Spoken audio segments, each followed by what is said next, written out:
CNBC's Investing in Space newsletter offers a view into the business of space exploration and privatization, delivered straight to your inbox. CNBC's Michael Sheetz reports and curates the latest news, investor updates and exclusive interviews on the most important companies reaching new heights.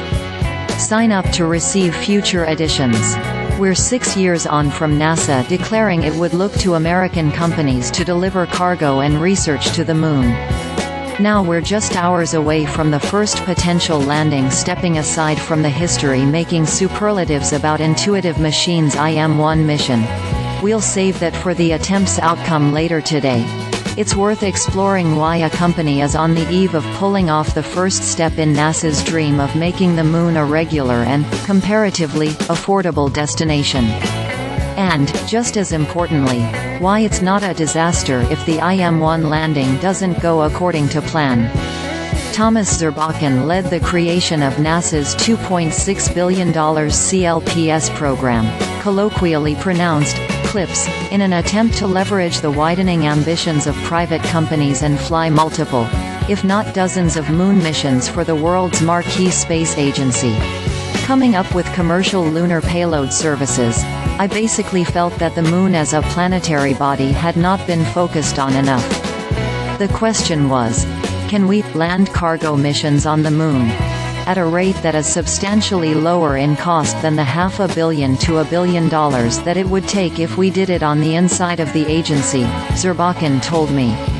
Known by most as simply Dr. Z, he served as NASA's head of science for 6 years, overseeing almost 100 science missions. Zurbuchen left the agency 2 years ago but is still staunchly rooting for the success of CLPS. While NASA contracts for CLPS missions are typically $100 million to $200 million, no paltry amount, Zurbuchen says he knew from the beginning, there's a 50% likelihood of any one of these things to work. We're one down on that count, with Astrobotic's first mission having gone awry. The reality Zurbuchen emphasized is that landing on the Moon is a Herculean effort, and the mixed record of landing attempts since the 1960s, even by superpowers, reflects that. The 3 leading CLPS lander companies, Astrobotic, Intuitive Machines and Firefly Aerospace, are each expected to fly at least 1 mission this year, and likely a second by 2025.